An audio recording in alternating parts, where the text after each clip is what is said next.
Okay, welcome everybody to my game room tour. So this is Mike from the Video Game Philosophers. Chris is not with me today because this is all about my game room and a tour that I've been telling my Instagram followers I would do probably for 2 years, and I've not taken the time to do that. So for those of you that are not familiar with my Instagram feed, make sure to check it out. If you open up Instagram, you can look me up at BokujinZero. There's going to be some information that I'll have down in the description for you below. But also, you can check out my website for even more information and more of my huge body of work on arcade games, especially really focusing in on SNK's Neo-Geo hardware and those games at www.BokujinZero's.net. I'll put some information also in the doobly-doo below for you to check out if you want to look at a little bit more of what I have to say about video games and arcade games. But that said, I want to get into this video game room tour, but I wanted to give a little bit of a disclaimer beforehand. So one, this isn't a tour to be like, hey, look at my cool video games and all this expensive stuff that I have. That's not my aim. I love video games. I love the art and artistry behind video games. And I like to think about video games from a philosophical standpoint, video game philosophers. So that said, what I want to do is I just want an opportunity to walk around my game room, show you kind of how I have my game room set up, why I have it set up the way that I have it set up, and also share a little bit of my philosophy behind video game collecting. You know, we all collect things for different reasons, and because we all collect things for different reasons, we all collect things a different way as well. And so what I want to do, and my aim of this is for you to really get an idea of, one, my personal philosophy about collecting video games, but also you might get some ideas to help you to save cost, or maybe even some ideas on how you might want to set up your game room as well. So you're going to see some games that are exceedingly common and not very expensive, and you're going to see some games that are very rare and are very expensive, but that's not to say that I spent that amount of money on these games. A lot of these games I've had for a very long time, and certainly have not spent the current market value on some of these things. So I hope you have a good time, and if you have any questions or if you want to join in the chat and join in the conversation, get some stuff in the comments down below. I would love to hear from you and hear about your own game collections, or if you have any epiphanies as you're watching this on ideas on how you might want to set up your game room, or if you have any questions about setting up a game room, or some of the things that I show you in the upcoming segments, make sure to let me know. I would love to engage in that conversation with you. So at the end of the day, this is just here for some information, to give you some ideas, and to help the video game community, especially the retro game community out there, have another perspective on how to collect, what to collect, and how to organize what you collect as well, because it's really just a lot of stuff at the end of the day. So, but if you do want to engage in that conversation down in the comments, I just ask that you keep it civil. Again, we all collect different things for different reasons, and how we collect those things is going to differ. So these are all my opinions, especially my opinions about video games. I certainly do like some video games more than others in a particular community. There are some Mega Man games, for example, you're going to see that the overall broad community don't like, that I love. And that's 100% okay. You know, we all like different things for different reasons. So again, these are just my opinions. I'm not saying that these opinions need to be your opinions, but these are my games, and the reason why I have these games, and the reasons why I like these things. So hopefully you can learn something from this, and by some discussion, especially in the comments, I can hopefully learn some more from you all. So I hope you enjoy, and hope to engage with you either here on YouTube or on my Instagram. So make sure to check that out as well. So without further ado, let's check out some games. Okay, everybody, let's go ahead and start the game room tour. So it's in my basement, so we got to go down these creepy steps. But to start us off, we do have a art gallery at the beginning of the game room that begins on the stairs here with some canvas art of some of my favorite NES box art on one side. And then here at the top is a huge picture that I created called The Many Shades of Terry Bogard. Of course, this is Terry Bogard of SNK fame, so from the Fatal Fury and King of Fighters series. And as we head down, you come into the main part of the art gallery. So a couple years back, I did purchase a poster set of 40th anniversary posters direct from SNK. So that's Mai Shiranui, also from Fatal Fury, King of Fighters. Really great picture here by Falcom of SNK fame. He did a lot of the art for the later SNK releases like SNK vs. Capcom Chaos and King of Fighters 2003, among others.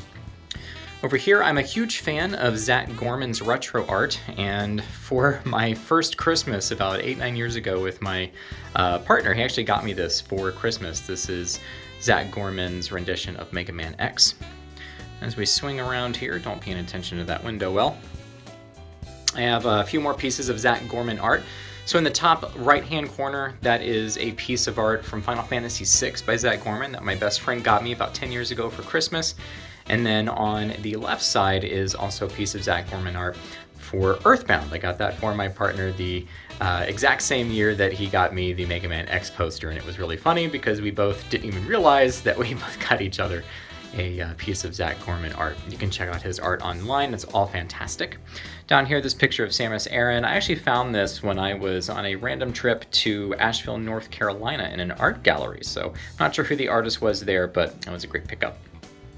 So if we swing around over here, continuing the 40th anniversary SNK poster selection, we have their Samurai Showdown as well as some Terry Bogard. And then swing around here to the King of Fighters and the Metal Slug poster to round out the 5 poster set. Over here, I have some official SNK art of Iori Yagami, one of my very favorite characters, always has been, in the King of Fighters series. I'm a pretty big Persona 5 fan, so I have some Persona 25th anniversary art here, as well as some of my video game art books and strategy guides, soundtracks. This isn't the whole collection, but this is a subset of those types of media that I have for video games. So as we come in here to the game room proper, the first thing that you will see is the Barcade. This is not just a alcohol barcade, but it is a coffee barcade. I'll go through that in a second. But first, let's show off some of the games that I have here. So over here is the Golden Axe Revenge of Death Adder 1-Up arcade cabinet. These are definitely toys, and I wouldn't have many of these if it weren't for being able to use these mostly like furniture, but they're also great for people to come over and just pick up and play, especially kids. We've got some nieces, nephews, things like that that come over and like to play in the game room. Right next to that, this is a antique Dynamo HS1 arcade cabinet that I have dedicated to Magic Sword. Now in there right now, I do have a CPS1 multi, so I do have Daimaka Miura, or Ghouls and Ghosts as it's better known here in the West, playing right now. I've been playing a bit of that recently. And then next door to that, we have my larger size Dynamo HS5. This is currently running a Darksoft CPS2 mod, so it has all CPS2 games in there as well. And as folks come over to visit, you can see all of your available games for both the CPS2 and CPS1 cabinets here. As we look towards the bar area, you also see my Miss Pac-Man arcade 1-Up. I do love Miss Pac-Man, but those cabs are old and those boards are old, so for my quick Pac-Man fix, this is a great way to get in there. So back here we do have the actual coffee bar, and as you can see, I am a bit of a coffee nerd here, so I have a pretty kick-ass espresso selection, but also up here plenty of alcohol for those of that drug persuasion. And then over here in the corner is a handy little table for people to sit at if they want to sip on some espresso, read some strategy guides, or just want to chill out in this corner of the game room. So here's a wide shot, actually a long shot of the game room. As you can see here, I have it set up as much like a library as possible. I really enjoy people to come over and chill out and play some games. And one of the things that I do for everyone that comes over here is I always ask them, so what's a game that you've never played before? Because I know I have hundreds of games people have never played before. And so I like to ask, what are some of your favorite games? What are some of your favorite memories? They tell me, and then I select a game that's in that same genre that they might not have experienced. So let's go over here to this first section. So this first section is all of my arcade titles. So Out in the left-hand side here, you see all of my Japanese Neo-Geo AES games. And then on the right side, on the end cap there, the top shelf is all of my English AES games. And then the shelf below that starts my MVS, or the arcade version of the Neo Geo collection, as well as all of my arcade boards in those big boxes for the CPS-1, CPS-2, as well as some Konami beat-em-ups. Let's take a quick closer look at all those. So I do have a dedicated Magic Sword CPS-1 arcade board. It's one of my very favorite arcade games. Also Street Fighter 2 Hyper Fighting, or Street Fighter 2 Dash Hyper Fighting, my very favorite version of Street Fighter 2. So we get a little bit lower here, we have the rest of my CPS-2 games. So these are all authentic and they're not phoenixed. I have replaced the batteries in some have Infinikeys installs, but they're all authentic chips. So Pro Gear, Rockman 2 The Power Fighters, Street Fighter 02 Alpha, my favorite version of Street Fighter Alpha, as well as Street Fighter 03, Vampire Hunter 2, and then for my Konami games, I have Contra, which is interesting as it runs in a vertical resolution rather than a horizontal resolution. Also have Metamorphic Force, which is Konami's last arcade beat-em-up, in the same vein as, like, you know, Turtles, X-Men, Simpsons, other games like that. So it looks like it should be a licensed cartoon game, but it's not. It is a 100% Konami property, but it is probably their best beat 'em up. And if you want to think about a game that it's like, maybe think about Altered Beast from Sega, but this is actually good. The games that you see in the red case here, these are for the IGS PGM, or the Poly Game Master, which is very similar to the Neo Geo. Came out, I believe, in Taiwan, but is very popular in China. And there are some games by the shmup developer, or the shooter developer Cave. They use the PGM to make a few of their games, like Espgaluda, I can never say that, as well as Dodanpachi Daijou, which is considered one of the best, if not the best, bullet hell shmup ever created. Down below on the bottom shelf in the other two red cases, you have Demon Front out front, which is a pretty fantastic Metal Slug clone. Maybe a little bit too long in the teeth for its own good, but it's got some great ideas. So if you're looking for a great run and gun game, make sure to check out Demon Front. And right behind that is Knights of Valor Superheroes Plus. Down at the bottom, the random CPS-2 case you see sitting out there, there's no innards in that. That's actually my arcade cabinet right now, but that's just my shell for the Darksoft CPS-2 mod. So as we come over here, the very first section in the game room is for modern games. I got a nice comfy seat there, as well as my controllers that I use, keyboard and mouse, and then over here is the main game area and setup. So you'll see, starting over on the left-hand side, you see my PlayStation 5, as well as my high-end gaming PC with an RTX 3090. I do most of my modern games on my PC, but of course I have a PlayStation for those fantastic exclusives from Sony. I've always been a bit of a PlayStation fanboy, but I do like Xbox as well. I do run a Windows-based PC, so if I don't like Microsoft, I wouldn't be in good company. But also, I have my PlayStation 3, Xbox One S, my Nintendo Switch. You see the little Commodore 64 Mini sitting down there, as well as a pretty kick-ass sound system to power everything. As far as movies and everything, it's completely Dolby Atmos enabled. I know this is not the best setup for Dolby Atmos, but it's as good as I can do with the space that I have set up for it. As we swing over here to separate the two areas, I have my action figure collection. I might do a larger Instagram post, or maybe even a video about some of my favorite action figures. These are all the ones that I have that are more collectible in nature. And then on top here, I have my SVC Chaos, or SNK vs. Capcom Chaos authentic arcade poster. This is an original. I got this with the AES copy of the game back in 2003. So this poster has followed me around, almost 20 years now. It's now 2022, so this is almost 20 years old and has followed me around for quite some time. Over here we have our first retro section. So the systems consoles that you see here are the retro USB AVS in the top left-hand corner. It's an FPGA console to play NES and Famicom games, Famicom being the Japanese NES. Right next to that, you have the analog Super NT. Below that is a Japanese Sega Saturn.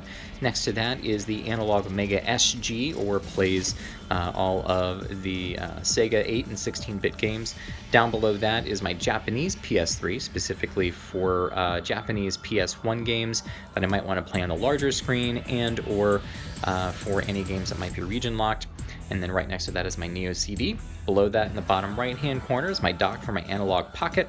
And then next to that on the bottom left hand corner is one of my AV selectors, as well as my US PlayStation 2. So nice other little comfy seating area here with all my controllers and everything set up over here. And my fighting game encyclopedia for Neo-Geo, which has move list and strategies for almost every single Neo-Geo game. Maybe one day I'll get that published. Over here is the rest of the retro games set up. So what you see here, outside of the three Pioneer speakers, up top you have my Super Gun, which plays the arcade games that I want to, kind of filter in and out, but I don't feel like opening up my cabs and getting them in there. Below that, the top right-hand corner is my Neo-Geo MVS, or the MV1F is the board revision that I have. It's probably the most robust and versatile board revision for the Neo-Geo MVS. And right below that, of course, is my Neo-Geo AES, where I get most of my Neo-Geo play. And then on the top left-hand corner is my arcade board of Street Fighter II Dash Hyper Fighting. I play that quite a bit, so it just kind of lives outside of its box, so I can access that at any time. And down below that is the main arcade board for the IGS PGM, or the Poly Game Master that I mentioned earlier. All that's running through an OSSC. One of these days, this will be upgraded to a RetroTink 5X, but until I get that, my OSSC is quite capable. But I also have a couple other RetroTink 2X Pros running some of the other stuff as well. And the display here is pretty interesting because I can actually rotate it without much effort and needing to fiddle with a whole bunch of stuff. It's a really nice mount that I have it on, but I can rotate it to Tate mode, which basically I can turn the TV vertical rather than horizontal to play different shooters like Dodonpachi and others that use a vertical screen resolution. It's pretty awesome. This is a 50-inch display, so playing in Tate mode and on that big of a screen is something. Let's swing around here. We'll cover the games here in just a few minutes. But first, I'm going to show off the second retro game area with my Sony PVM. This is one of the more rare variants. I believe it gets, if I'm not mistaken, 800 lines, which has a super crisp resolution for all of these consoles that are hooked up to it. Of course, this is all running through RGB SCART. We have my fully modded PC Engine Duo R. That's the white system that you see on the left-hand side. Right above that is my original US Sega Saturn. This thing's followed me around for close to 30 years now. Completely modded with a switch for import/CDRs, or of course play US games just fine. Got a Japanese PS2 sitting next to that, and on the right-hand side is my fully kitted out Sega CD with a multi-region mod. It's been, all parts have been completely replaced. It runs like new. And then on top of that is the Genesis Model 2 with a triple bypass mod. And then my new old stock Dreamcast that I got not that long ago. It was brand new, but I have been a Dreamcast fan for a very long time. Longer than most Americans. I actually got my very first Dreamcast at the Japanese launch back at the end of 1988. And then finally, the last console that you see there on the left-hand side, the 16-bit, that is a Japanese Mega Drive for the Japanese Mega Drive games I have that will not fit in the Model 2. I do not have the cart slot modded for that, but it also won't run some of the, I want to say more recent, but later Genesis or / Mega Drive releases from Japan, even if I did have that modded. So I needed a Japanese console for that. All running through a nice sound system too. So the games not only look great on the PVM, but they sound great as well. Over here, this is the main part of the game library. This is where you'll find all of my console titles, well, most of my console titles, ranging from the Sega Mega Drive all the way down to the PlayStation 5. I will be doing some highlights on games here in just a little bit. Maybe like 4 or 5 games from each of my favorite consoles to kind of talk about what is rare, what's not rare, what's interesting to me. You're probably going to see some things that, of course, everyone likes, like Castlevania Symphony of the Night and stuff like that, but hopefully I'll be able to introduce you to some games that you've never heard of and maybe spark your interest to try out some of these yourself. Over here, if we go down that hallway, we're not going to do an in-depth look because it's kind of crazy right now, but that is my retro gaming workstation where I do all the cleaning of retro stuff, any soldering work that might need to be done, anything like that is at that desk back there. On the left-hand side of the doorway there, you have all my Mega Man comics, so the first 4 in the Archie Mega Man run, and then the last 4, the Mega Man X series, which did that crossover, and then at the bottom there is the Mega Man Master Mix, which is longer color versions of some Mega Man manga that came out quite some years ago.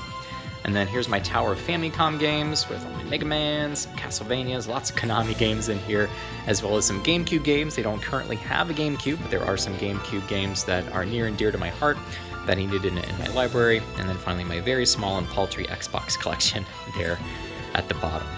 I also am a daily yoga practitioner, so I've got my yoga mats and yoga blocks there, but I also play a fair amount of Dance Dance Revolution for my cardio, and those are all right there. 2 L-Tech dance pads as well as my shoes. And I use those, like I said, about 5 times a week to get some cardio in. So that is the main game room. So I will be back next with some selections on games for some of my favorite consoles and tell you a little bit about them. Alright, so let's start off this show and tell section with my favorite console ever, the SNK Neo-Geo AES. I'll show about 4 or 5 games that might not be the best games, maybe even the games that you want to see, but these are some of the favorite games that I have and or games that are important to the archive. First one that I want to show off here is Fatal Fury Special. Fatal Fury Special is, well, it's quite special to myself. This game is probably the most nostalgic game that I have in my collection. This really kick-started my lifelong obsession with SNK and their Neo-Geo. And for those of you that might not know, Fatal Fury Special was released in 1993. This is kind of an update to 1992's Fatal Fury 2. It's a very similar game. You can kind of think of this as Fatal Fury 2 Season 2, if we were to make this game in the modern era with how we do different seasons in fighting games now. This is a complete copy. This is one of the cheapest games that you can get on the Neo-Geo AES. Also, it is absolutely fantastic, and I would say that this is a 100% essential purchase for all Neo-Geo fans, whether or not you like fighting games. This is a quintessential game for the Neo-Geo. Also, what's great about this game, as well as other games in this vinyl style case, is that these vinyl cases have a very particular smell to them. And so the very first time I got my Neo-Geo AES in 1998, and even now, when you open up these games, the first thing I do is I take a nice big whiff, because there's no smell quite like a Neo-Geo game. So this is really great. So this is a cherished part of my collection. I also have this on MVS. I have the CD version of it. I have it on Super Nintendo.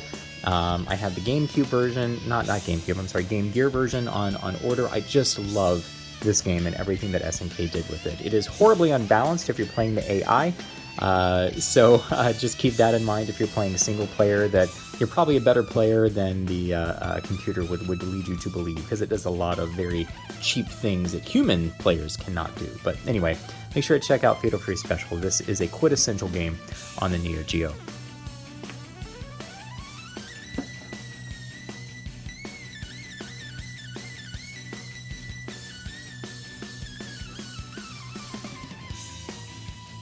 Next up is my copy of Sonic Wings 3. Now this is more of a holy grail item nowadays for many folks.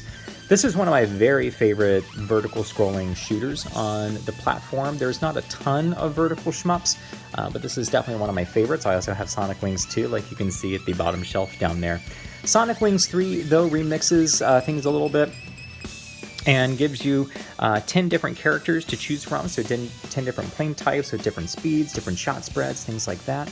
This is a complete copy of the game, as you can see here, complete from Japan. And if you have never heard of the Sonic Wings series, you may have heard of the Aero Fighter series, which is the Sonic Wings name here in the US. One thing that I'd like to point out with these clamshell cases, now these are really fantastic cases that SNK used from 1995 through 2004 for the Neo-Geo AES. And many people, like I see people in videos and stuff, and it makes me cringe just a little bit. So all of the hinges on these boxes are all just plastic. There's no like real hinges or anything. So when you're opening one of these clamshell cases, it's okay to open them, but you don't want to open them too far because it's going to bend and eventually degrade where the case is hinged. But even here for this clasp, when it's in a locked position and you want to open the game, just kind of pop it out. I see people pull this all the way back, and that makes this really brittle. These are old, 25, 30 years old. And so if you ever get into Neo-Geo collecting, you do not need to pull this tab back all the way when you open a game. Just kind of pop it out. It'll open just fine, and open this just enough to get your game out. Now this might make some people cringe. This is a very expensive game in today's modern market. Many people like to put these games in other plastic cases and sit them on the shelf, and there's absolutely nothing wrong with that. But I take it from the standpoint of these are video games, and these games were meant to be played, and so I play all of my video games. So even some of my games that are over $1,000, $2,000 in today's value, I still play those games, yes, because that's what they were designed to do. But at the end of the day, I take very good care of my stuff, and I'm in a smoke-free home with pretty low light levels here in the basement and no natural light that gets in here to touch any of the games to make them fade. So I take very good care of my collection. But Sonic Wings 3, this is definitely a holy grail item for some folks, and certainly one of the best and my favorite vertical shmup on the system. Another one of my games that I want to talk about a little bit that doesn't get a whole lot of praise or even a whole lot of talk is Art of Fighting 3 on the Neo Geo. Now this is part of the Art of Fighting series, of course, or that was released. So the next game that I want to talk about is Art of Fighting 3. This game is pretty fantastic. If you've never played the Art of Fighting games before, they play quite a bit different than your Fatal Furies, Samurai Showdowns, King of Fighters, or even anything by Capcom or any other 2D fighting game of the day. This actually plays a little bit more like a 3D fighting game in the way the characters move, the speed at which the characters move, the juggle systems that are at play. This is very similar, I would say, to maybe Virtua Fighter 2 or maybe even Virtua Fighter 3. So if you're looking for a slightly different 2D fighting game with some really novel mechanics, definitely try this out. It's a very interesting game. This is, again, a complete Japanese copy with even the Neo Geo sticker that used to line on the outsides here to seal the games, and the registration card, as well as the instruction manual. So I want to show two more Neo Geo games.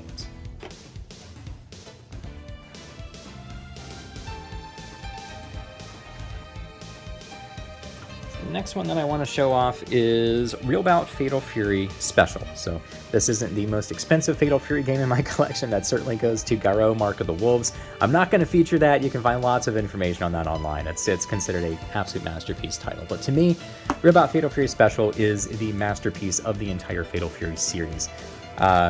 Big, beautiful, bold, and it's very approachable, but of course it has plenty of depth for the ardent fighting game enthusiast as well. It has a fantastic chain combo system that takes what was set up in the original Real Bout game to really new heights. It has a fantastic soundtrack, amazing graphics, great animation for the characters. This is definitely one of my very favorite Neo Geo games, one of my top 5 favorite fighting games of all time, and certainly in my very favorite Fatal Fury game as well. This again is a complete copy with registration card. and bagged instructions there, as you can see. So definitely check out Real Bout Fatal Fury Special if you want a great fighting game that is approachable, easy to learn, hard to master, and has lots of legs. There's about 20 different characters in here to choose from, and all of them are interesting. All of them play very differently. There's no crazy palette swaps or anything, except you count the EX characters, which are kind of just extra versions of about 5 different characters in the game that you can access via code. So make sure to check out Real Bout Special here. It's pretty fantastic. And last but not least, this is, outside of Fatal Fury Special, one of the more common games that I want to feature here, but King of Fighters 98 I think needs no introduction, kind of like Garo Mark of the Wolves. The reason why I want to show this off, one is because this is my favorite fighting game of all time. I don't think there is one fighting game that I have put as many hours to in this, maybe Street Fighter 4 around 2009, 2010, but King of Fighters 98, definitely one of my very favorite fighting games, is my very favorite fighting game, and certainly one of my favorite games on the Neo-Geo as well, with about 38 characters, as well as some extra characters and different versions of characters included in there. There's a little over 40 some odd characters total. And what was neat about this edition of the game is not only did you get the awesome game cartridge and the instruction manual, but there's also a commemorative booklet here. Because King of Fighters 98 is the second Dream Match game in the King of Fighters series. So King of Fighters 94 was the first Dream Match where there really wasn't a set storyline, and then the Orashi saga happens between King of Fighters 95 to 97, and then 98 just takes kind of the basic gameplay elements that were in King of Fighters 97, hones them to a fine degree, and presents just a fantastically, oddly well-balanced for the time fighting game with amazing mechanics and great animation, great music, great sound effects, awesome voiceovers. This is just the complete package. King of Fighters 98 is a masterpiece title, and if you even remotely like fighting games and you have not played KOF 98, you definitely owe it to yourself to spend some time with this absolutely fantastic piece of software. So next up, we're going to look at a few of our arcade games. So thanks for listening to my spiel about some of my favorite Neo-Geo games. All right, so part 2 here. Let's go through some arcade games that are very important to me and continue to my discussion on Neo-Geo games. I want to show you my favorite entry in the Metal Slug series. This is Metal Slug X. Now, back in the day, I did have a AES copy of this, and even more recently, I had a loose AES copy of this. But that said, I thought, well, I kind of want to add a little bit more to the library, and if you know anything about current values on Neo Geo games, Metal Slug X on AES, whether it's English or Japanese, is well over $4,000, or you can get a complete, authentic, well, not complete, but an authentic AES copy, or sorry, MVS copy of Metal Slug X for $60 to $120. This is completely authentic. I picked this up for $60 just a few months ago, so you can still get it pretty cheap. But, you know, since I have an MVS and I can play that either in my cab or on my retro game setups, I thought, you know, this would probably be just good enough for me, because I absolutely love this game. Metal Slug X is a upgrade to Metal Slug 2. Metal Slug 2 had some rampant slowdown, really bad slowdown. And Metal Slug X uses the engine that SNK made for Metal Slug 3, and so they kind of retrofitted Metal Slug 2 in there, upgraded all of the colors on the backgrounds, redid most of the music tracks. Music actually sounds a lot better in Metal Slug X. There's a lot more weapons, more voices. It's just an overall more complete, better package than Metal Slug 2. This is why I like it, but there are plenty of fans out there that still prefer Metal Slug 2 for one reason or another, especially since some hackers went in and made a speed hack for many of the Metal Slug games. You can actually get a hacked version of Metal Slug 2 that removes a whole bunch of the slowdown as well. But that said, Metal Slug X kind of serves the same purpose, and it has all sorts of other bells and whistles. This is my very favorite Metal Slug game. Now, one of the big reasons I have an MVS as opposed to just keeping everything on my AES is the ridiculous price of many of these games, like the Metal Slug games, as well as some of the more expensive shooters or shmups like Pulse Star and Blazing Star. Again, these are two authentic copies of two of the best horizontal shmups, not just on the Neo-Geo, but really of the late arcade days. Fortunately, my label did peel off on this, but this is an authentic cart with all authentic chips for Pulsar, and then of course the same as Blazing Star. And these were made, Pulsar was made by ICOM, which did actually a whole lot of different games back in the day, but they also did another shmup that I have on AES called Viewpoint. You may have heard of that. That got a bunch of different ports early in the day to the Sega Genesis, Sony PlayStation even got an enhanced port, some stuff like that. Well, I say enhanced because it was supposed to be enhanced, but it's not nearly as good as the original. And Blazing Star didn't get nearly as wide of a release outside of the Neo-Geo, not until modern ages, but this was made by the same team, which changed their name to Yumakobo inside of SNK. And they created this as kind of an answer, kind of a spiritual sequel to Pulsar. This is significantly an easier game than Pulsar is. This is a little bit more like the Thunder Force series, where Pulsar is said to be a little bit more like R-Type in its overall difficulty and setup. These are two fantastic games that each, I mean, are still pretty expensive on MVS, but not nearly the $5 to $6 to $7 grand that they are on AES. So I actually have a couple more Neo Geo games that I want to share. This is another shmup on the system called Z-Blade. Some people might know this as Ragnarok. This is a horizontal shmup, kind of in the vein of Thunder Force, but not nearly as good. It doesn't have as many gameplay options or mechanics to worry about, but it is, while it's a little bit generic, it looks kind of like a Super NES game with a whole lot of parallax scrolling going on, to be completely frank.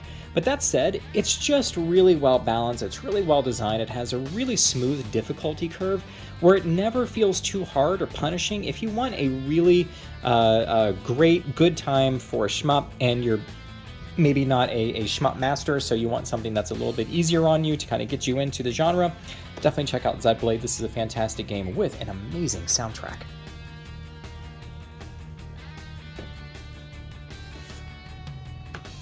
And the final Neo Geo shmup that I'm going to show you is Strikers 1945 Plus. This is a Neo Geo exclusive. This did not come out on any other console or arcade hardware of the day. This is part of the Strikers 1945 series, of which there are 3 entries in the mainline series. And 1945 Plus, this is actually a remixed version of Strikers 1945 2. You can get ports on that on the Nintendo Switch or pretty much anything else. This was developed by Saikyo, which developed all the Strikers games. It was published by SNK. This is one of the largest games on the AES at 684 megs. I don't know how this game uses all of that, except for the uncompressed full motion video in the intro is the only thing I can think that used up a good chunk of this cartridge space. But if you like the Strikers games, I definitely recommend giving 1945 Plus a shot. This is my favorite Strikers game, and along with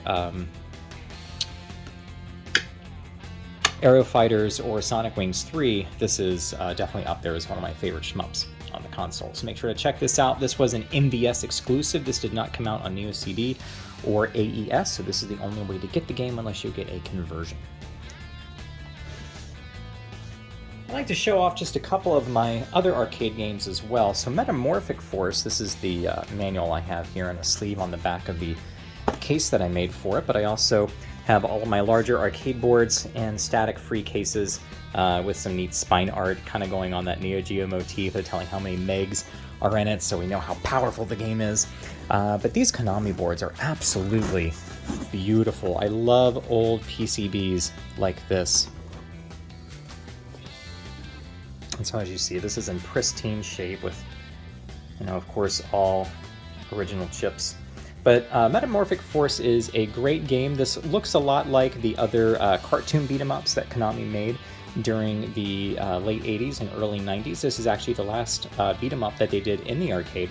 So make sure to check this out one day. It's a pretty rare on arcade, but you can find it, you know, on MAME and ROMs and things like that. I don't think this ever got any sort of console release, and as far as I know, there's been no modern release at all. This is not tied to any other properties as well, so there's no licensing fees or anything Konami would have to pay if they did release this in the modern era, but they have chosen not to ever release this to the home audience.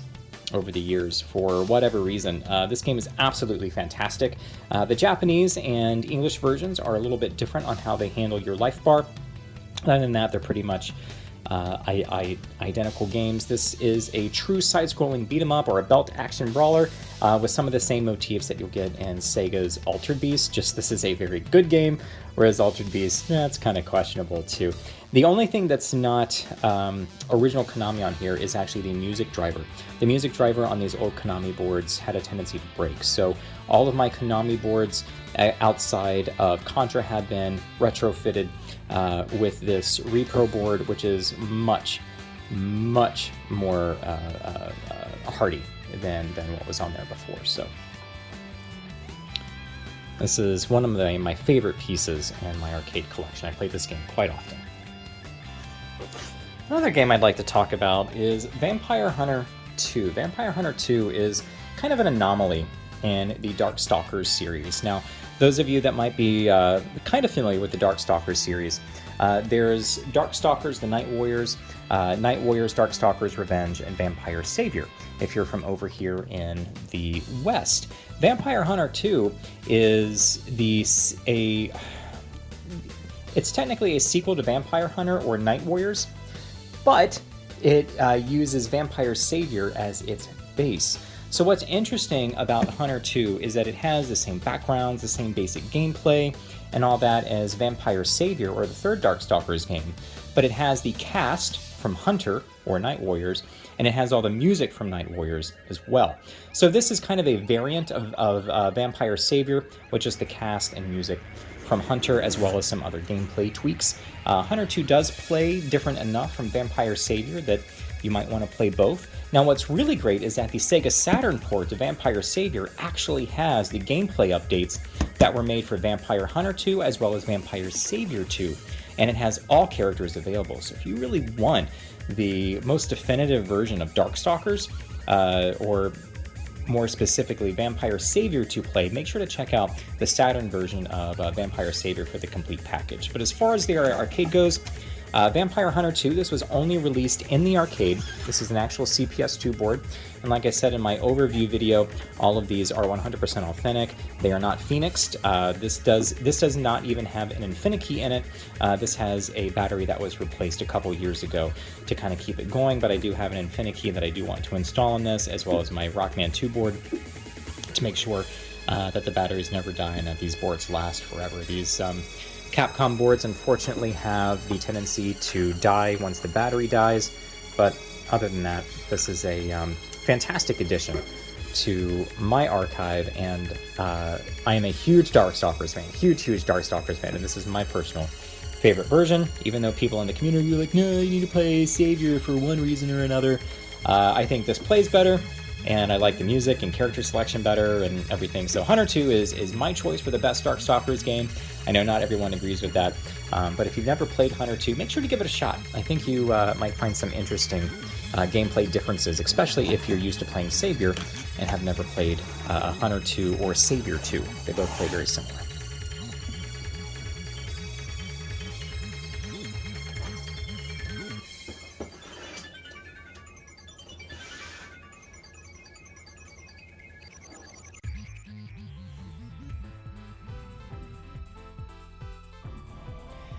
All right, so next up are some of my favorite Sega Genesis or Mega Drive games that I've discovered. Now, a little bit about my background with the Sega Mega Drive or the Genesis, as we know it better here in the US. I was a Nintendo kid, and I did not have a Genesis until probably about 1992, 93, when the Sonic 2 pack came out. And while I, played some of the best games on the console, like, of course, the Sonic games, Streets of Rage, things like that, I didn't really get into the Genesis. I always thought it as the other console that developers didn't really know how to program for. I always thought it sounded horrible. And I didn't really get into Sega games hardcore until I really got into Virtua Fighter in the arcade, and also Daytona USA in the arcade. And then I started to pay attention to other Sega arcade games. but I was also one of the early adopters for the Sega Saturn when it came out over here. I'll do a little bit more about the Saturn here in just a little bit, but as an adult, even moving through the years, I still really didn't go back and revisit Genesis games all that much until about 3 years ago, 2-3 years ago, when I got my Analog Mega SG. I started to up my Mega Drive collection, and the Mega Drive has become probably my very favorite 16-bit system. The amazing number of games that are on here, and games that I never have played before that I discovered over the last few years, really have changed my opinion from my young self to my adult self at over 40 years old now, of really enjoying what Sega had to offer, as well as the unique things that the Mega Drive had to offer, like its unique Yamaha 2612 sound chip, and this being really the last true chiptunes system that was out there. So rather than a sample base like the Neo-Geo or the Super Nintendo. So that said, here's a selection of 5 games that mean something to me and or kind of mean something to game collecting in general. And the first one that I want to show off here is Rockman Mega World. You all might have heard of Mega Man: The Wily Wars. This was released in Japan in 1994. Sorry, 1994. But it was also released in the US, not on cartridge, but on a cable channel called the Sega Channel, where really early in the day, Sega, always ahead of themselves and always ahead of the time, created a channel on cable where you could actually download games and play. So while there were some exclusive games on there, the exclusive games that were on there came at the expense of not having a very wide audience here in America, because not very many people subscribed to the Sega Channel. So Mega Man: The Wily Wars was locked on the Sega Channel. We never got a physical cartridge. So this is an original Japanese cartridge with an original case, manual, and game. You can even see the case says Capcom inside of there as well as the back of the cart says Capcom, because in Japan, Capcom and Konami both were allowed to produce their own cartridges, as opposed to Sega producing those cartridges for them. But that said, this is one of the more collectible titles in my collection. I have quite a few heavy hitters, actually, in my Mega Drive collection. But this is one of my favorites because, one, I am a gargantuan Mega Man fan, as you will come to find out. He is my very favorite hero ever. But also, this is a game that I actually did play back in the 90s, not on the Sega Channel. I did hunt down a copy of it way back when. And this is a remake of the first 3 NES games. It is not perfect. I would rather play the games on the NES, but at the same time, it is really neat to see some Genesis renditions of these games as well. If you are looking out for this, the Japanese and European copies, there was a European edition that did come out physically, because the Sega Channel was only in the US, and both are well over $200 complete. So if you're looking for this game, you might want to look into Retrobit's more modern release of this game. I actually have that on order. I don't have it yet, but they did do a reprint of this game in 2021 to make it a little bit more affordable for folks that actually want a physical copy, but something that's authentic rather than a reproduction or a conversion. So make sure you check this out. If you are a Mega Man fan, there's a lot to love here. Next up on my list is a game called Elemental Master. This is a game I had never even heard of before 3 years ago, and this is a vertical scrolling shmup by Technosoft of Thunder Force fame. So if you play the Thunder Force games, very similar feel to this, although this has a fantasy setting, and it's a vertical scrolling shmup rather than a horizontal shmup. And it also, you only have 1 life, and I think about 7 continues to get through the game to 7 stages. It's not super hard. It's a lot of fun. It has a great soundtrack. It just feels great. It's a really neat, very innovative shmup with a cool storyline as well. This is a almost completely authentic Japanese copy, so the cartridge and the instruction manual are both authentic, but the case is a reproduction case. I buy a lot of my games as loose games so I can save a little bit of money, and then I will put them in a reproduction case. And don't worry, if I ever resell these games, they're all clearly marked on my very detailed spreadsheet on which ones are complete, which ones not, and if they're not complete games, what parts of it are a reproduction or not. So if it's not actually marked on the art in some way that I use for the inserts, than it is marked on my spreadsheet. So don't worry, I'm not going to pass this off as a complete game. But that said, that's how I buy a lot of my games, especially if games come in a cardboard box. I will purposefully buy it loose because I do not want to have a bunch of cardboard boxes around here. So anyway, Elemental Master is a fantastic shmup. If you have a Mega Drive, or if you don't even have a Mega Drive, but you do like shmups and you haven't played this, make sure to give this a shot. Next up is another shmup that many people in the collector community are aware of. This is Musha Alesti. Musha Alesti, the US version of this goes for around $800 now, $750, $800 now. This is the complete Japanese copy, so everything is authentic with this. So it's got the case, the instruction manual, as well as the warranty card, and of course the actual cartridge itself. But the Alesti games were made by Compile and go back to the late 80s. And Musha Alesti is probably the most lauded game in this entire series. It has fantastic music, great gameplay. It's an absolutely stellar game. And if you have never played Musha before and you'd like vertical scrolling shmups in the vein of the Star Soldier series, or if you've ever played any of the Alesti games in the past, make sure to give this a shot. You can find it, of course, on emulators, things like that. But if you want a complete copy, like I said, the US version is somewhere in Neo-Geo price territory. The Japanese version is somewhere around $250 to $350 right now. I picked up my copy, this complete copy, no lie, at the beginning of 2021 for $80. And it has shot up that much in value just over the course of the last year. So Musha Alesti, it's hard to get a hold of, but if you do, this is a game that you will never want to let go of, not just because of its value, but also because it's a fantastic video game.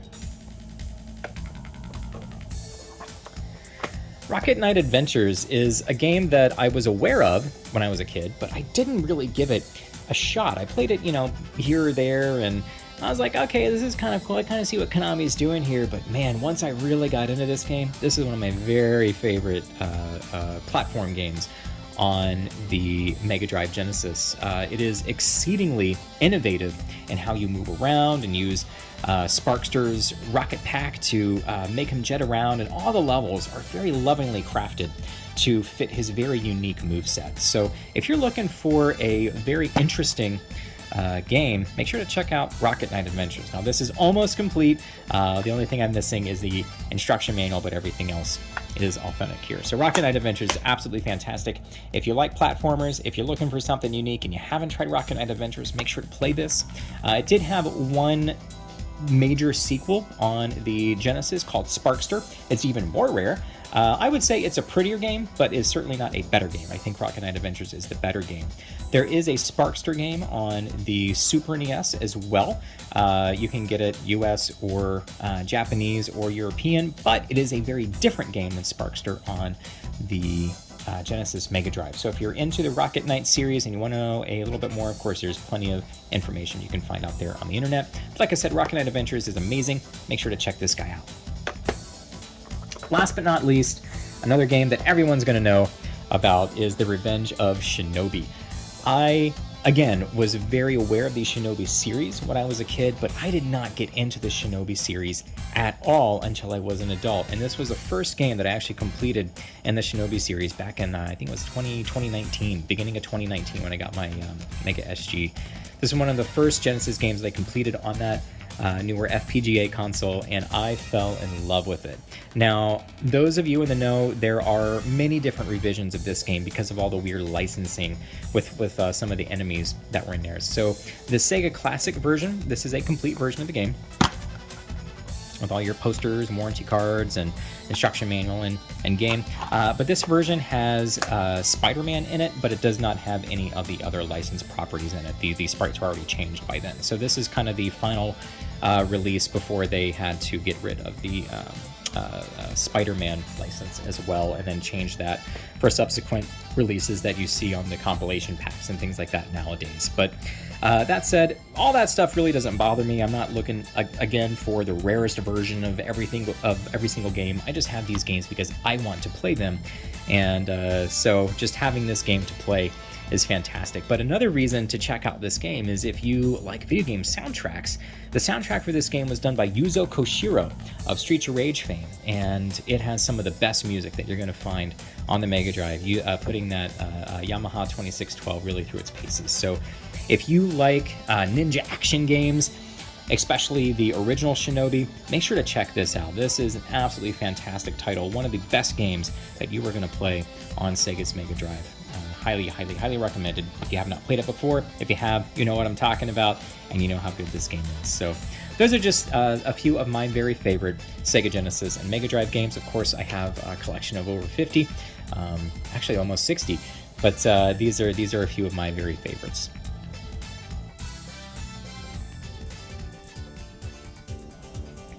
So next up, I want to show a few games on the Sega Master System, or the Mark III in Japan.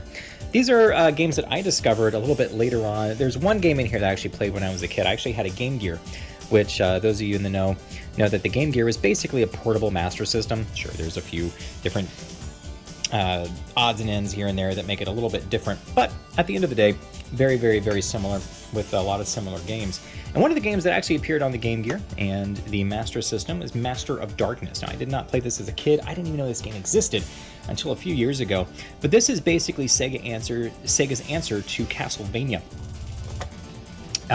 It's very similar in setup, structure. You're up and down stairs. You got some weapons to use and all kinds of stuff. But there's about 5 stages to go to and a couple levels per stage. But Master of Darkness is a great game with a horrible soundtrack.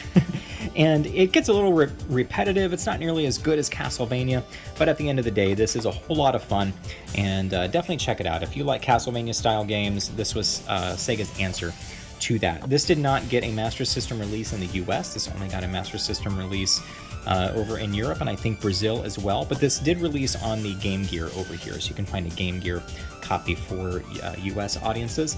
This is not a complete game. This is an authentic cartridge, but everything else, the case and the insert, is a reproduction that I made.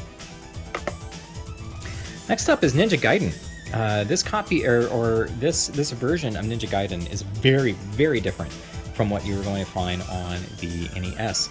Ninja Gaiden on the Master System is a whole lot of fun. It's a very different style game with even more ways to control Ryu. It actually controls a little bit more like Ninja Gaiden 3 on the NES, where you're able to, hang from different surfaces and things like that as well. So this is a really cool game, and make sure to play it. It's a little more expensive nowadays on the Master System, and just like Master of Darkness, this is an authentic card with a repro case and insert. But again, fantastic game. If you've never played the Master System version of Ninja Gaiden, give it a shot. I think you will like it, especially if you're a big fan of ninja platform games. Next game on the list is Sonic the Hedgehog. So Sonic the Hedgehog on the Master System and Game Gear is pretty much the same game. And some people may or may not know this, but the game was actually designed by a company called Ancient, which was owned by Yuzo Koshiro and his family. And when Sonic came out, he wanted to make his own game, and so Sega threw him Sonic the Hedgehog to create. And what he created on the Master System was absolutely fantastic. It's very different from the 16-bit original of Sonic the Hedgehog, with a bigger emphasis on exploration rather than speed, because of course you couldn't quite go as fast, or the Master System doesn't have as good of a processor as the Genesis Mega Drive, so they had to make a lot of changes. But most of the levels in here are unique to this version of the game, as are how you get the Chaos Emeralds. The music is by Yuzo Koshiro as well, so of course the soundtrack is fantastic. While there are some songs and tunes that come from the Genesis version that were remixed down, there are a lot of more original tracks that go with the original levels for this version of the game as well. What's also neat about this game is that in Japan, this could use the FM sound unit, or the FM sound module that was inside of the Master System, or you could buy as an add-on to the Mark III, which makes the music almost as good as the Genesis version and what you could find in the arcade. So the music in this, especially of an FM sound chip, is absolutely stellar. So make sure to check out this version of Sonic the Hedgehog. Again, very different from the 16-bit version, but I would argue that this version of Sonic is actually a little bit better than the 16-bit originals, outside of Green Hill Zone. Green Hill Zone was pretty fantastic, but outside of that, You know, the 16-bit version of Sonic is known to be a little uneven across the board. This is a much more consistent adventure. It's pretty great. So make sure to check this guy out if you never played the 8-bit version of Sonic. Last but not least, we have Fantasy Zone 2, The Tears of Opa. So Fantasy Zone is a very unique shoot-'em-up or shmup that was released in the arcades. Got a fantastic Master System port. Actually, the Master System port is better than it has any right to be. It's a great arcade conversion. And it was so good and it performed so well around the world that Sega decided to release Fantasy Zone 2 exclusively for the Master System. Now, what's really neat about Fantasy Zone 2 is that the developer M2, who does a lot of high-end emulation work for compilations and things like that for Sega, Konami, Capcom, what have you, they actually created an arcade version of this game in 2004 using the Sega 16 arcade board, or the same board that Fantasy Zone was created on. And they actually released that as part of a Fantasy Zone collection for the Sega Ages collection on the PlayStation 2. You can actually find that on the 3DS as well, that version of the game. But this is the original version of Fantasy Zone 2, and then the arcade version that M2 created is based upon this, but of course it looks a lot better and, you know, flows a lot better. But that said, this is absolutely no slouch. And if you like really unique shmups, make sure to check this out. Fantasy Zone 2 is a whole lot of fun.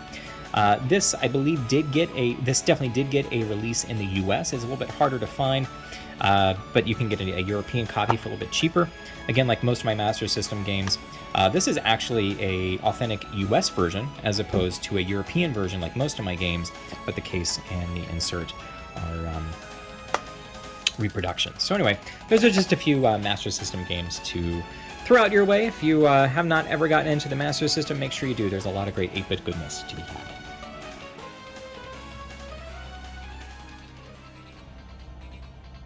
Alright, so here's some Super NES games that I have discovered, and or games that I didn't discover recently, but definitely have loved and I want to talk about a little bit, even if they're some of the more well-known games on the console.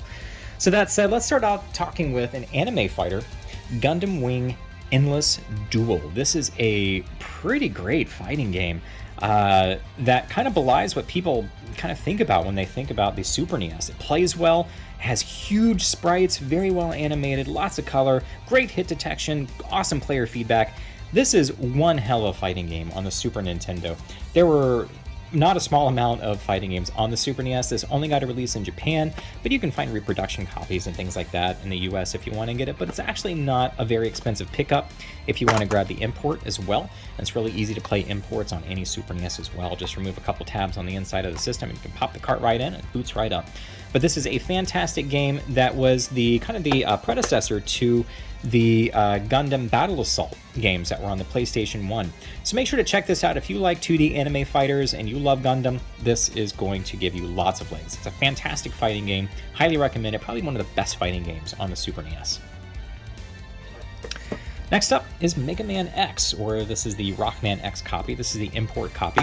It is significantly cheaper than trying to find an authentic US copy. Even though it is not rare at all in the US, Mega Man games do hold their value very, very well because they're some of the best games on any console that they're on. But Mega Man X, this is one of my top 3 favorite games of all time. I cannot think of one game that I like better as far as its level design, its layout, its mechanics. Everything in this game just flows and works together so very, very well. If you have never played the X games, but you maybe have played the classic Mega Man series and didn't feel so great about the classic series, I do recommend picking up X, at least just X1, and trying that on for size, because this moves a lot faster. There's a lot more mobility options than you had in the classic series. And also the music in this game is absolutely bonkers good. So Rockman X or Mega Man X is a stellar game that I highly recommend, and it is a quintessential game for any Super NES owner as well. If you have a Super NES and you have a Super NES collection, you need Mega Man X in that collection. Whether or not you like Mega Man, this is a very important game to have in your library. Next up, this one gets a little bit of contention in the community, but this is Akumado Dracula Double X, or over here in the US, it was just known as Castlevania Dracula X. And this is a I don't want to say it's a port of the PC Engine game Rondo of Blood, which I'll showcase a little bit later. This is more of a reimagining of that game. So that game was released on the CD format and really took advantage of being on the CD format. So there's no way that Konami could have really made a straight port of that game. So instead, they kind of reimagined what that game would look like on the Super NES. So while it does have some very similar graphic styles, this one is a little bit more cartoony or anime in nature than Rondo of Blood, with really bright primary colors, some really neat effects here and there as well. This was a late Super NES release in 1995 on a 16 megabit cartridge. And so while it doesn't have nearly the replayability or finesse as Rondo of Blood, this is still a absolutely fantastic Castlevania game in its own right. If you stop comparing it to Rondo of Blood like so many people do and just let it stand on its own, it's a really great game. But it does have probably the hardest Dracula battle in all Castlevania games. And I encourage you to look up a video of the Dracula battle in Double X on YouTube just to see how crazy bonkers it actually is, because you have not just Dracula to deal with, but you have multiple bottomless pits as well. And the arena that you fight Dracula in is larger than the screen, so oftentimes you can't even see what you're jumping into as you try to go over pits to get to Dracula to hit him. So this is an absolutely great game. It's not terribly even, but at the same time, again, it stands tall on its own. Just stop comparing it to Rondo of Blood, and I think you'll find a lot to love here. That and the music from Rondo of Blood transitioned to the Super NES's sample-based sound chip. The soundtrack in this game is absolutely stellar. There are some tracks I actually like a little bit better than the CD soundtrack on Rondo of Blood. Make sure to check this guy out if you even remotely like Castlevania games. Next up on the list is Final Fantasy VI, or better known as Final Fantasy III here over in the US. Final Fantasy VI, I discovered when it came out in 1994. I was about 13 years old at the time, and this was my introduction to the Final Fantasy series. I did not play Final Fantasy 4/2 before this, and a guy at a game store actually recommended this to me after I played through Secret of Mana the year before in 1993. One of the guys at the game store I always went to was like, hey, you got to try Final Fantasy III. It's like the best game you've ever played. I'm like, all right, sure, I'll give it a shot. And I ended up falling in love with it, not even so much because of the amazing open-ended gameplay and what you can do with the mechanics, but also the storyline really hit me at the time. You know, this is a story about a whole bunch of misfits, basically, trying to find their place in the world and realizing that they're different than everyone else and trying to find some sort of family, basically, to learn to love and accept them. And you know, growing up in the as queer as a teenager in the 90s wasn't the easiest thing. So especially Terra's story in Final Fantasy VI really spoke to me in a very profound way when I was a teenager. And so this game not only has a lot of nostalgic value for me, but over the years I have come to just really appreciate what Square was doing with the mechanics and game design behind it. This is one of my very favorite games ever, probably in my top 5, as well as my favorite Japanese RPG overall ever created, and certainly my favorite Final Fantasy game. So if you have never played Final Fantasy VI, do yourself a favor, get into that shit. You are going to be absolutely blown away. Finally, this is kind of an odd one that I didn't play until recently. Now, I've always known about this game, but I didn't give it a shot until really just the last couple months. This is called Poppin' Twinbee Rainbow Bell Adventures. And if you're familiar with the Twinbee series, this is a series of vertical scrolling shoot-'em-ups or shmups that Konami made back in the mid-'80s. And the Twinbee series is credited as being the first or one of the first shoot-'em-ups ever.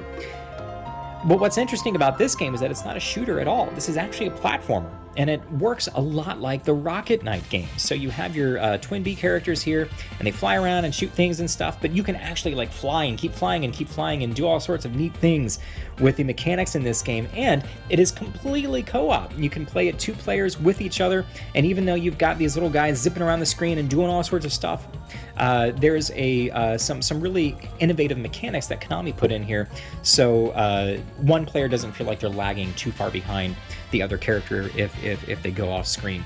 This is the Japanese copy of the game, but this actually got a European release as well. This did not get a US release, so it is impossible to find over here, but you can find copies on eBay. The European release, I think, is a little bit more expensive, of course, because it has a translation. But the Japanese copy, you can pick it up for 12, 15, maybe 20 bucks online. But it's absolutely fantastic if you want a cool co-op game to play that's kind of a little bit different than most other platformers out there. So while it's not like the best platformer on the system, it's certainly one of the most unique. So again, highly recommend to check this guy out. There are plenty of other Super NES games that you'll hear me talk about and show off on YouTube as well as on my Instagram. So make sure to check those out as well if you want some more Super NES goodness.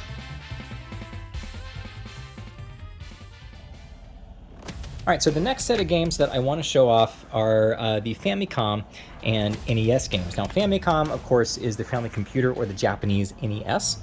And a few of the games that I want to show off here are Konami games. Now, I have a lot of Konami games that I'm showing off because Konami and Capcom, especially for me, were my Disney growing up. They were the games and the characters that I really ended up jiving with, rather than like a lot of the characters that I would see like on TV and the cartoons that I watch and things like that. And what's really interesting about a lot of these old Konami games is that they never got a release over in the US because of the special memory mapper chips that they would use, that Nintendo of America, in order to have some sort of more tight-lipped quality control because of the video game market crash of 1983, they wanted to prevent some of that. So they kept a more tight grip on what developers could and couldn't do, which led to many games not being released over in the US because of how heavily Konami would have had to change the game in order to fit on the memory mappers or the chips that are inside of the cartridge. And a few of these games I want to show off here. So the first one that I want to talk about is Crisis Force. This uses, I believe it's the VRC4 chip, which allows for all sorts of different graphical effects that the NES just doesn't do very well, including some really impressive parallax, or different layers that move in the background independently of each other. This is a highly technical game, both graphically and also gameplay-wise. It is a vertical scrolling shmup with a great soundtrack, really great graphics, and it is a whole lot of fun. So like many of my other games, again, this is an authentic cartridge with a reproduction case and insert. Many games in Japan did not have these clam style cases. Sunsoft games did, and this is actually a reproduction of a Sunsoft case. But any Famicom game fits in there, and I really enjoy these because it's a great way to store and preserve these loose carts that I get. And again, of course, all of my reproduction cases or loose carts that have a reproduction case are all marked on my spreadsheet. That said, Crisis Force is absolutely fantastic. Make sure to check this guy out if you even like shmups, and if you see this running on NES hardware, it will blow your mind that this is a 8-bit game. It is just leagues above most of what you're going to find on the console. Next up is the Japanese version of Castlevania 3, or Akamajo Densetsu. So make sure to check this guy out. This version of the game uses Konami's VRC6 memory mapper on a 3 megabit ROM. So a huge game for an NES game. And again, authentic cart with a reproduction case and insert.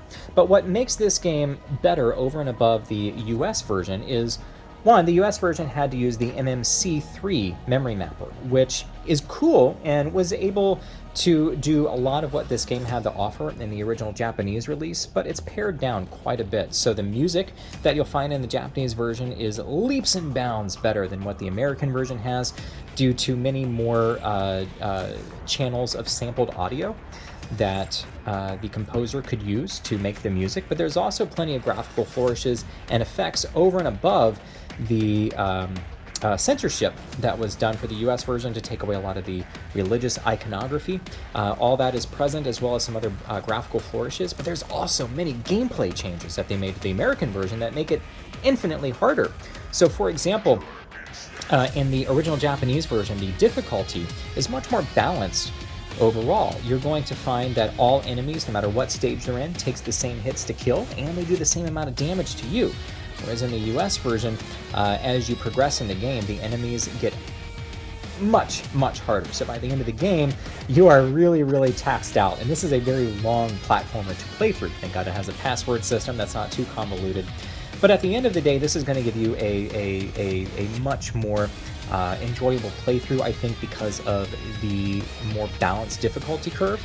But something that does make this game, kind of breaks this game a little bit, is one of the characters you get, Grant Dynasty. In the Japanese version, his main weapon is the throwing dagger, which is a projectile in the Japanese version.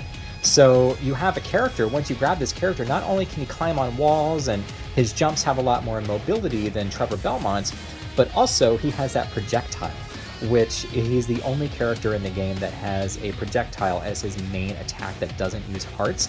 And so along with climbing on the walls and things like that, having a projectile at any time is really, really nice. The American version, they just changed it to a short melee knife, which does not have hardly any range on it at all, so it makes it infinitely more difficult. But like I said, this game is really awesome. If you're going to play Castlevania 3, make sure to check out the import Japanese version. This got a pretty wide release, so its price for a loose copy is probably around 60, 70 bucks. Import, maybe a little bit more than that nowadays. I haven't really looked at current prices. I've had this for quite some time.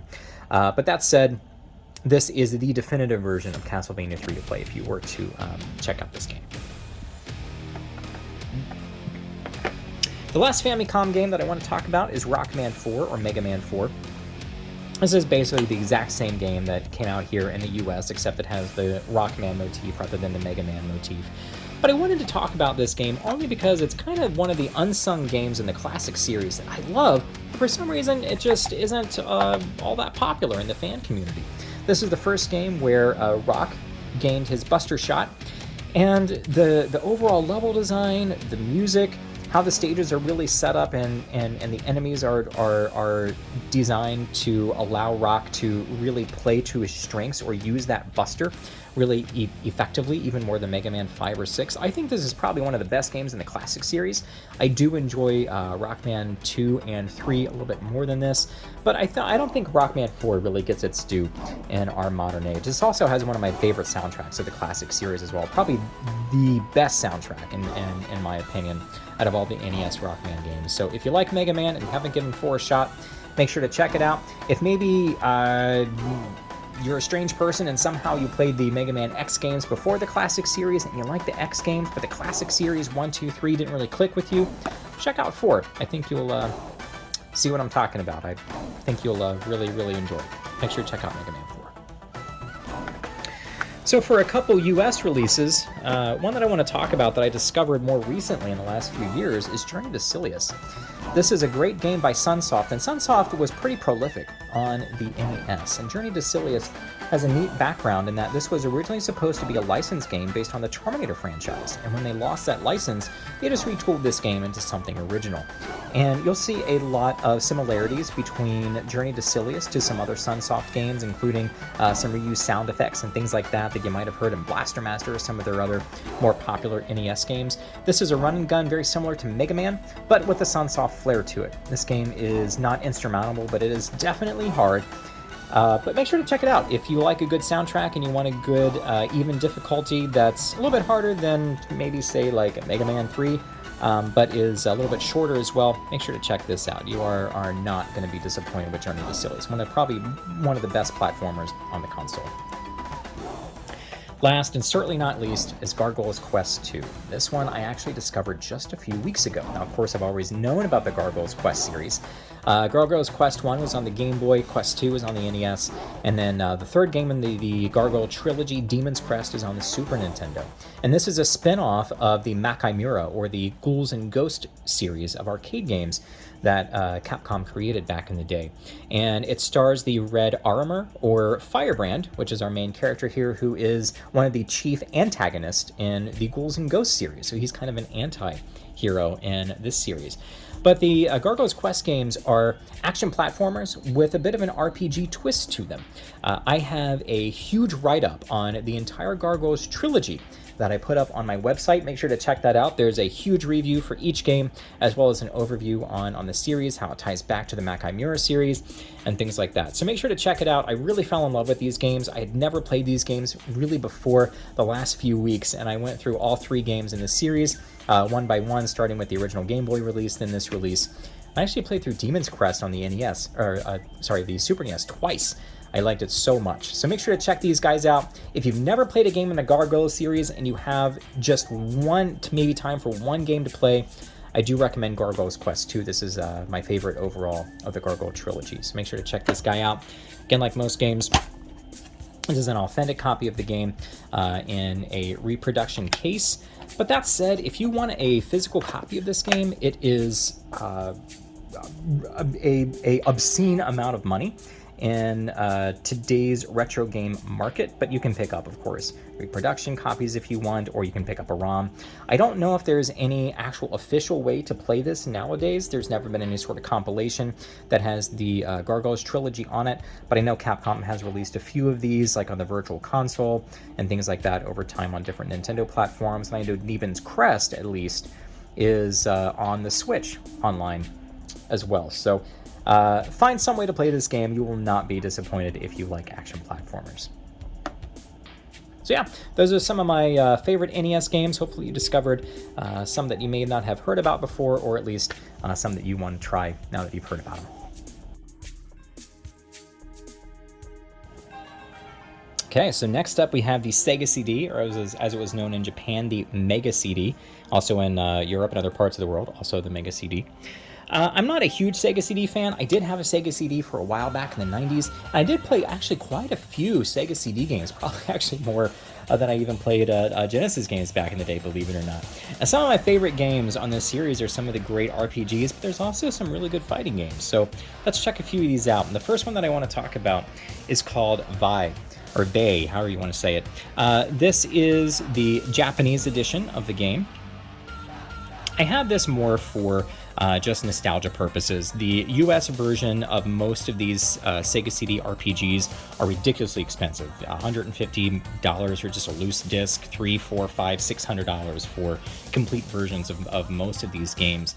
And these games were Vi, the Lunar series, and a few others were translated by a US company called Working Designs. And while they put a lot of work into the packaging art and redoing some of the music and adding voiceovers and doing all sorts of things to, Americanize the games, I guess, some of the things that they did really didn't make a whole lot of sense, and they made these games a lot harder than they needed to be.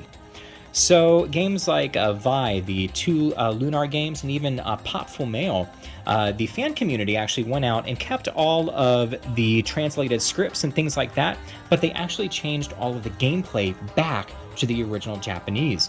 So while I do have the authentic Japanese copy of this game, 1, I don't want to pay for the American version, but 2, I want to play the unworking designs versions of these games, which I have for my Lunar games, Vi, as well as Popful Mail, where it has the complete translated script and everything, but all of the gameplay changes that were made for the US audience that made these games ridiculously hard, much harder than they needed to be.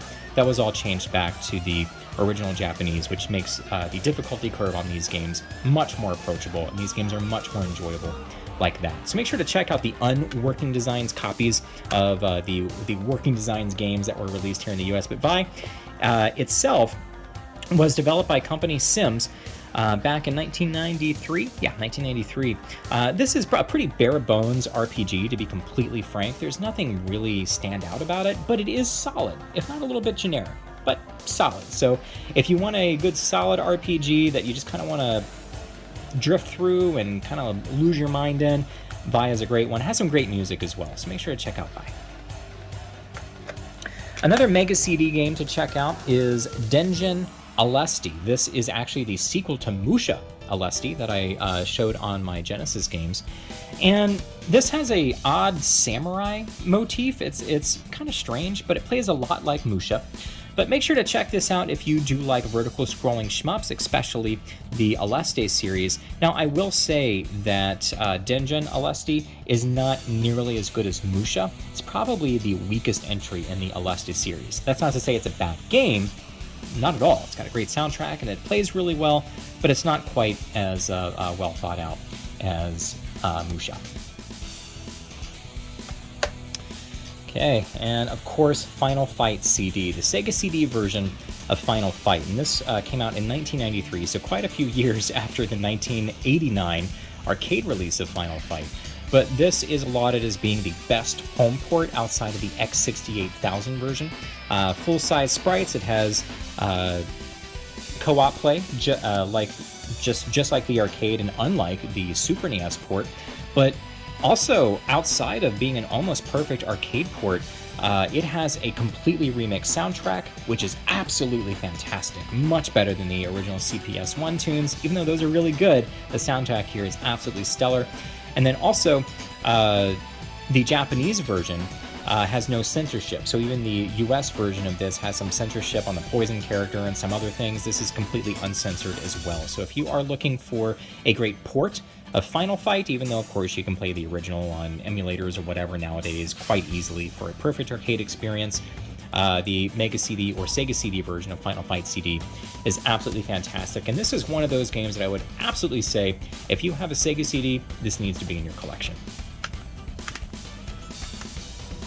Next up is the Sega CD port of the first Mortal Kombat game. So for those of you that are Mortal Kombat fans, you may be well aware that the Super NES port, even though it looked a little bit better than the Genesis version with more animation and color, certainly didn't play as well. A little bit wonky as far as the gameplay goes, and then also it didn't have any of the violence that was in the arcade version either. No fatalities or dumbed down fatalities and no blood. Whereas the Genesis version had all the fatalities and a blood code.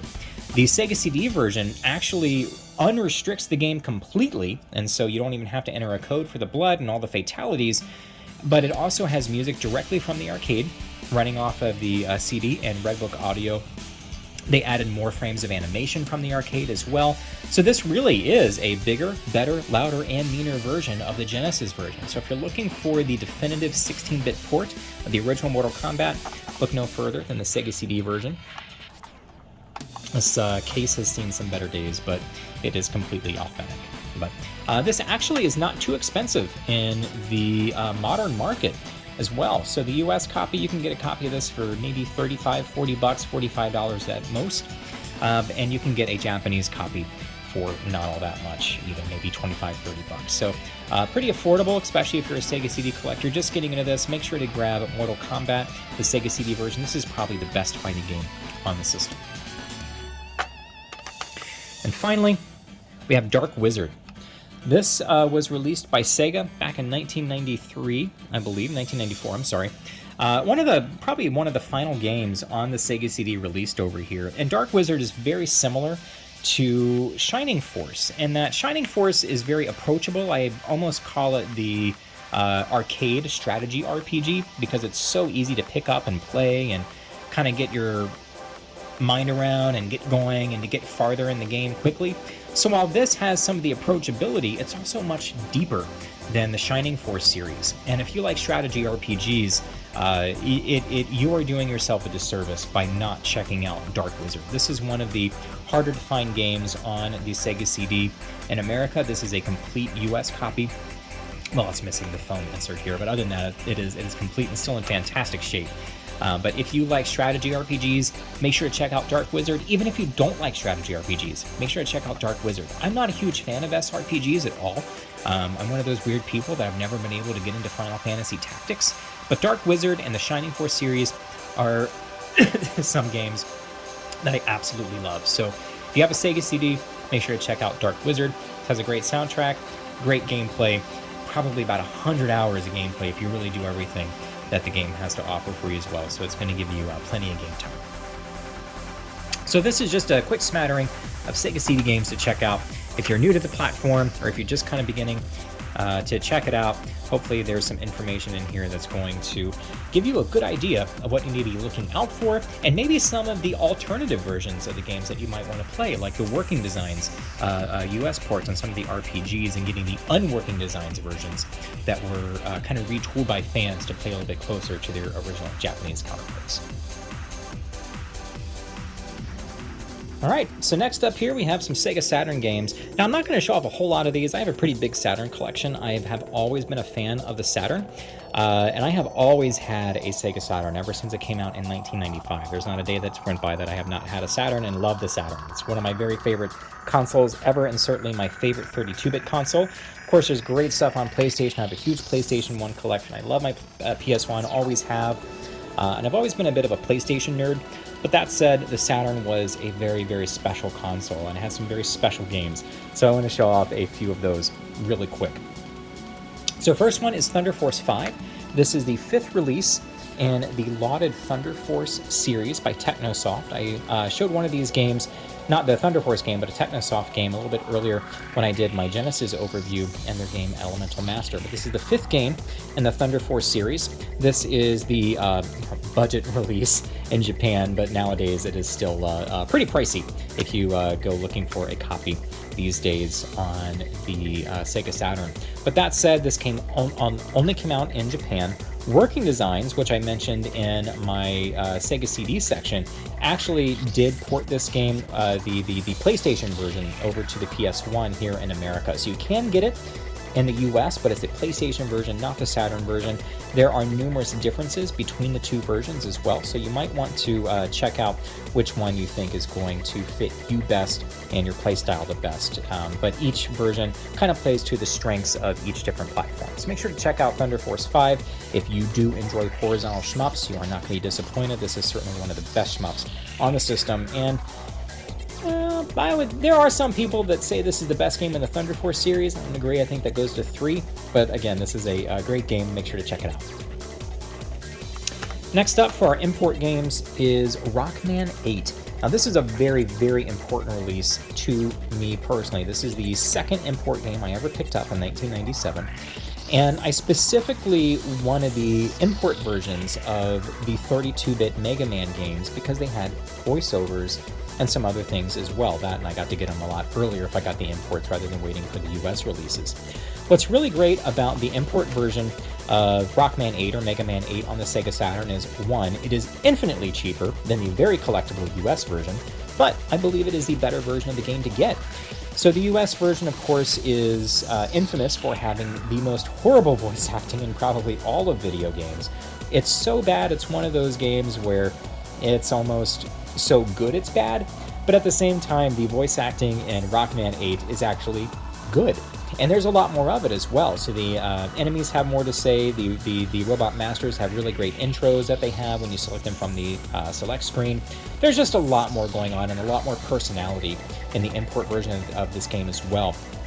There's also the introduction sequence, or the introduction FMV, which plays a really great J-pop song on the import version called Electric Communication, which is just rocking and it fits so well, unlike the kind of weird, out-of-place instrumental that was used for the American audiences, mostly for licensing purposes, but it's also all in Japanese. But make sure to check this out, the Saturn version as well, as opposed to the PlayStation 1 version, has some other bells and whistles, because Capcom actually released this later than the PS1 release, so they had a little bit more time to redo a few things. So there's a few new music tracks in here, some were replaced, like Tengu Man Stage. The music in the Saturn version actually fits the motifs overall in Mega Man 8 a lot better than that music track in the PlayStation 1 version, as well as there's some mini-boss battles in here, like Cutman from Mega Man 1 and Woodman from Mega Man 2 that are missing from the PlayStation release. Both versions of Mega Man or Rockman 8 are great, but if you are looking for these games and you want to actually play these games rather than just collect these games, I would 100% recommend getting the import version of either the PlayStation or the Saturn version. But if you want the complete experience, make sure to pick up Rockman 8 on the Sega Saturn. You will not be disappointed. So here's a few US games for you. This first one is actually not an official release. So Deep Fear For those of you that might not be familiar with this game, it never got a release in the US. This is a reproduction copy. It did get a limited release over in Europe, so it does have a official English translation, but this did get a wide release in Japan as well. This is Sega's answer to Resident Evil. So kind of like I showed in my Master System overview, Master of Darkness was Sega's answer to Castlevania. This is Sega's answer to Resident Evil.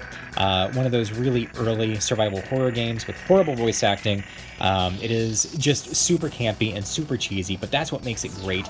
But also the puzzles in the game are really awesome, and overall, it has a lot of great atmosphere. It's probably not going to scare you to death or anything, especially nowadays, but back when this came out, this was certainly one of the scarier games on Sega's platform.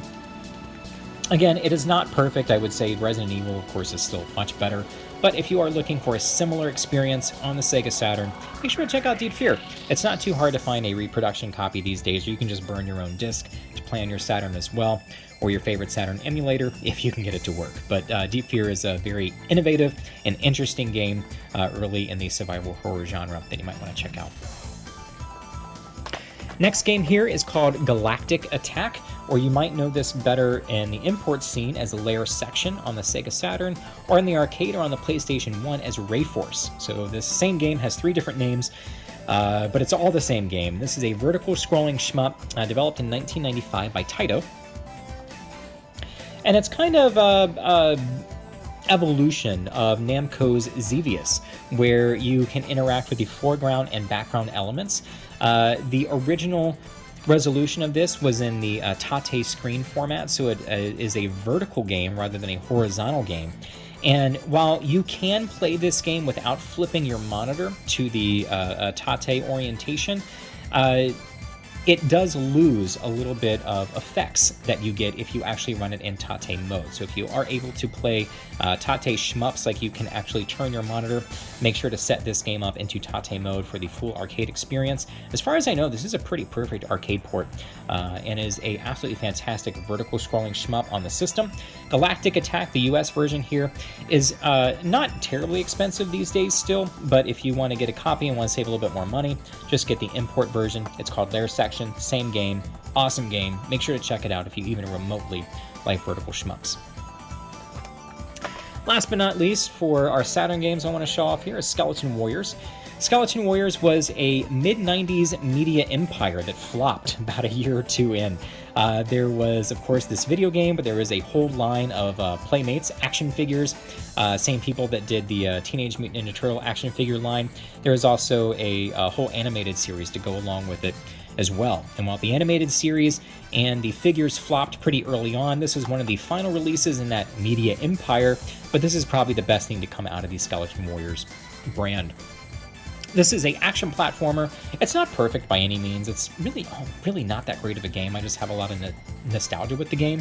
But that said, it does have an amazing soundtrack by Tommy Tallarico, who did the soundtrack for both of the Earthworm Jim games, as well as numerous other 16-bit games that you may have heard of. So make sure to check out Skeleton Warriors if you want a pretty fun, certainly not perfect, but pretty fun action platformer on the Saturn. Can't go wrong with Skeleton Warriors. This actually did get a PlayStation release as well. I've never played the PlayStation release. I know there are some differences between the two, and you can probably check out some of that on YouTube. This is not a terribly well-known game, but it's not terribly expensive either. So if you want something kind of unique, something a little bit different, and something that is kind of US only as well, make sure to check out Skeleton Warriors. It's a whole lot of fun.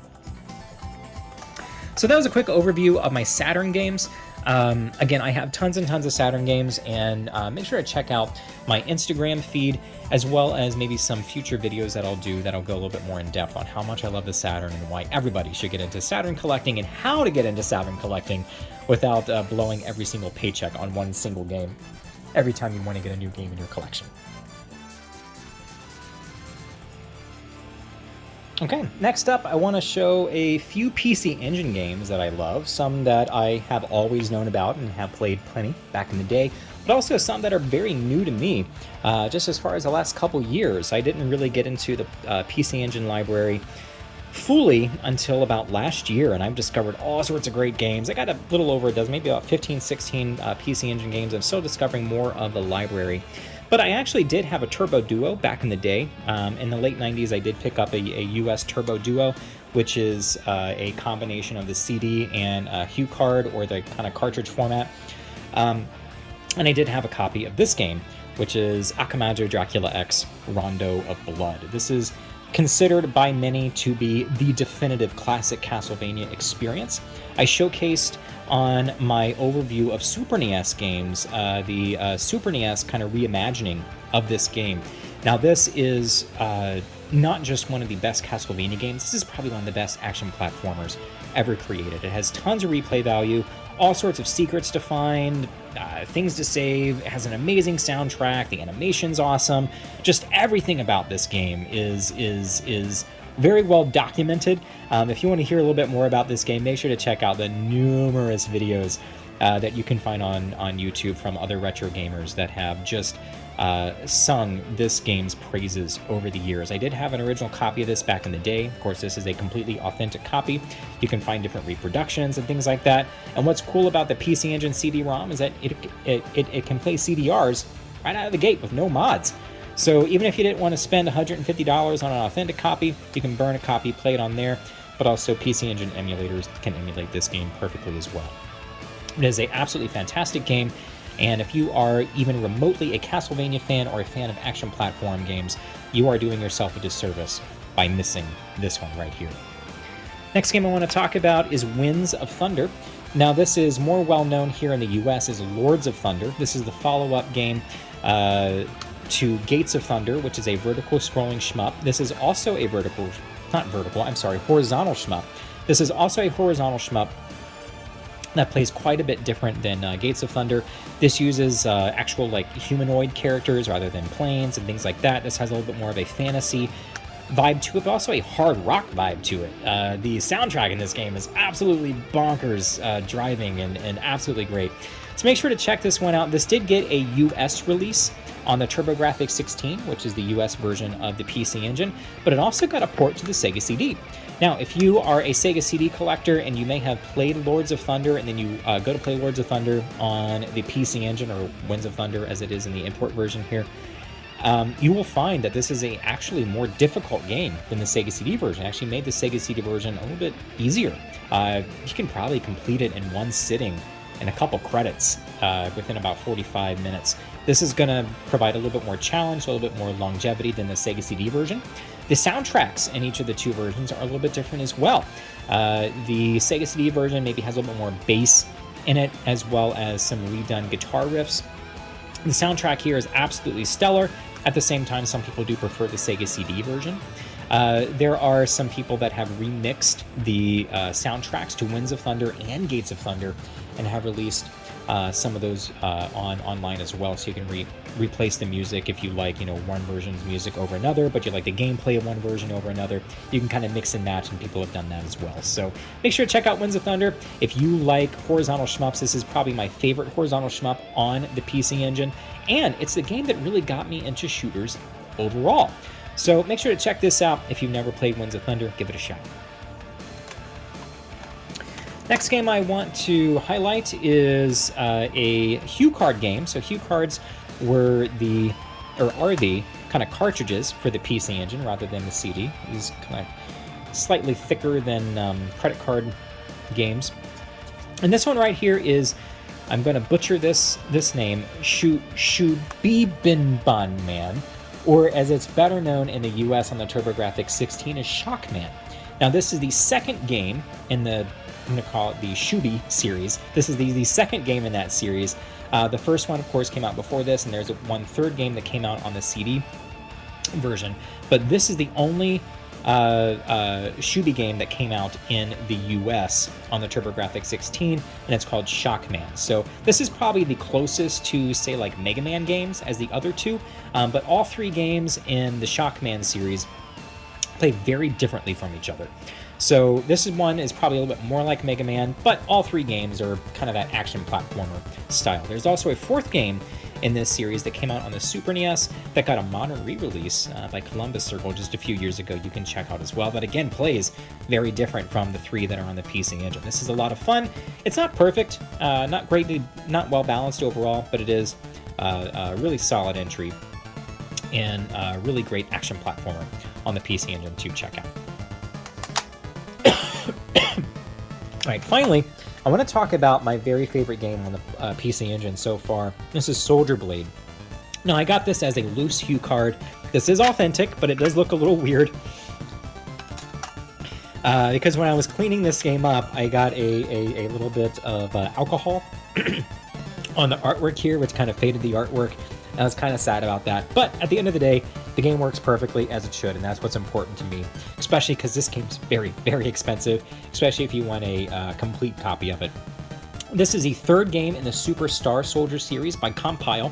It is a vertical scrolling shmup that is probably the best on the PC Engine and one of the best I've ever played. It has a fantastically fair difficulty curve, really ramps up in the 5th level, but there's 7 total stages. This is just, I can't say enough good about this game, but there's a lot of great info out there already on YouTube. If you check out the Electric Underground or Shmup Junkie, their different channels, make sure to check them out and what they have to say about Soldier Blade. That's what got me into this game originally, and even though I paid quite a bit for this loose copy, it was 100% worth it. It is definitely my favorite PCE game so far, and has turned into one of my favorite vertical scrolling shmups of all time. So if you like games like the Aleste series or the Superstar Soldiers, make sure to play Soldier Blade. You will not be disappointed. So I have a lot of other great PC Engine games that I've gotten into that I've discovered. This is just a very quick overview of some of my favorites on the console. Some of these you may have heard of before, and there's plenty of info out there. I'm going to be doing a lot more on the PC Engine in the future, so make sure to stay tuned. Okay, so let's quickly go through a few PlayStation games, PS1 games that I absolutely love. Some of these are rare, some of these are not so rare. I do have plenty of heavy hitters on the PS1. Like I said, I do love the PlayStation, but these are some of the games that really hit home for me back in the day, and games that I revisit often.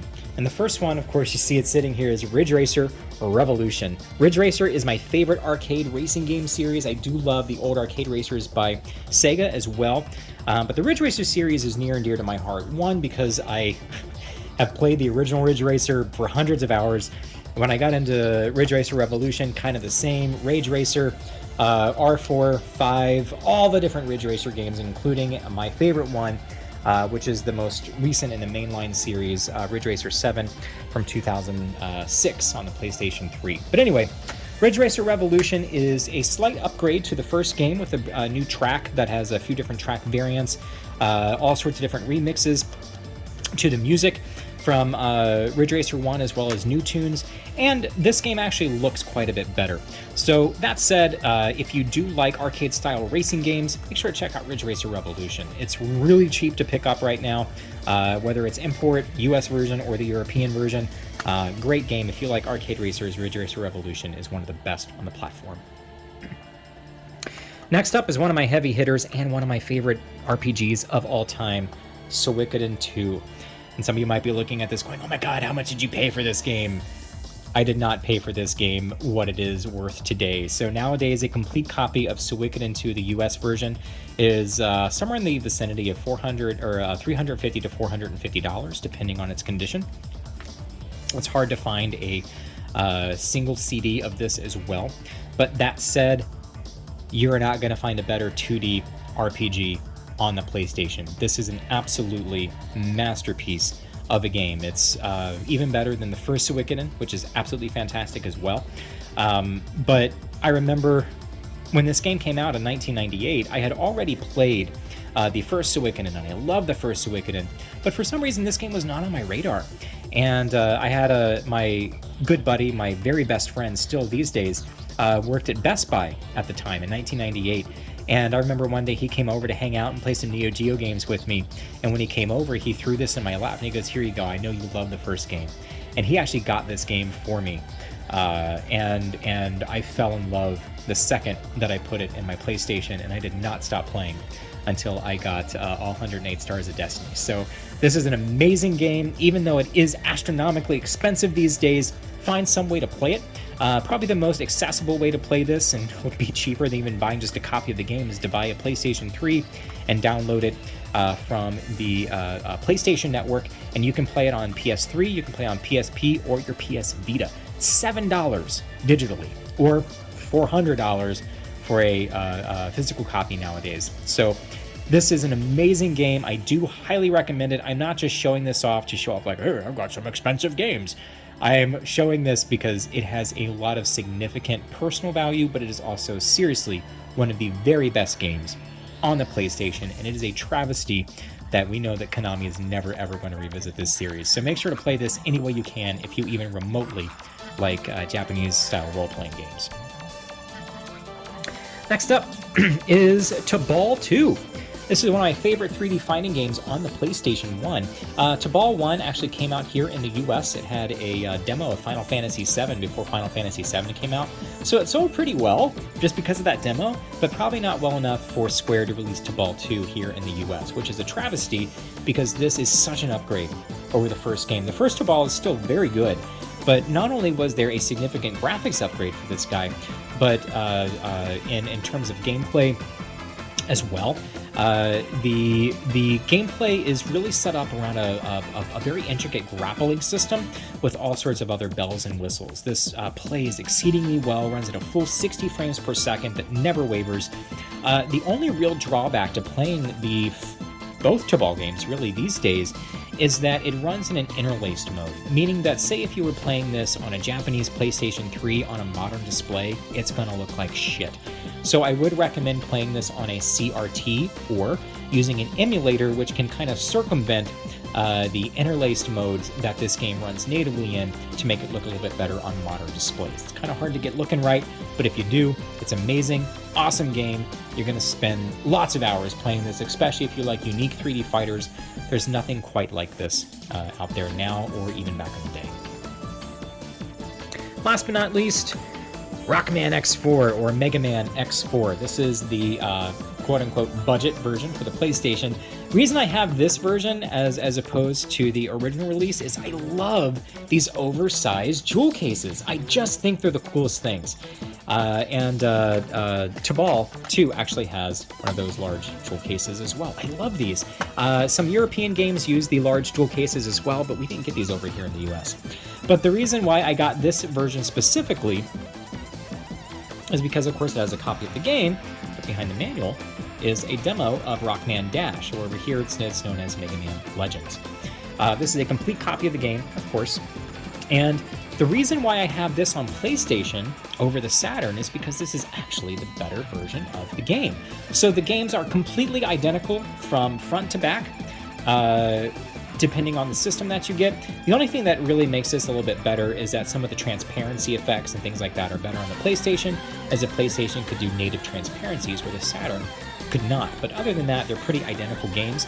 I would recommend, again, getting the import copy of Mega Man X4 rather than the US copy. One, because of price. You can get this on the Saturn or the PlayStation import way cheaper than you can the US version.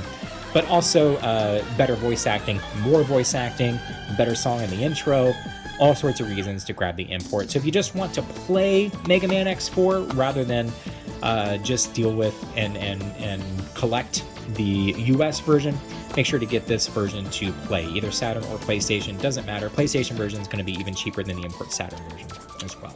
So these are just a few of my favorite PlayStation games. I'll be featuring many more PlayStation games in the future on my Instagram and hopefully here on YouTube.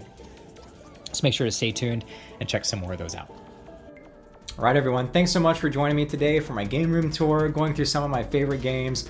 Of course, there are plenty of systems that I didn't even get to cover, like the Game Boy series, Neo-Geo Pocket, Neo CD, Dreamcast, every PlayStation era except PlayStation 1. So there will be more to come, especially if this gets some views and some traction. I'll definitely post a part 2 to this to cover some of those games and systems that I didn't get to today. I think almost 2 hours is definitely enough time for a YouTube video. So I'll check y'all very soon, next time, whatever that might be. Anyway, yeah, have a good day.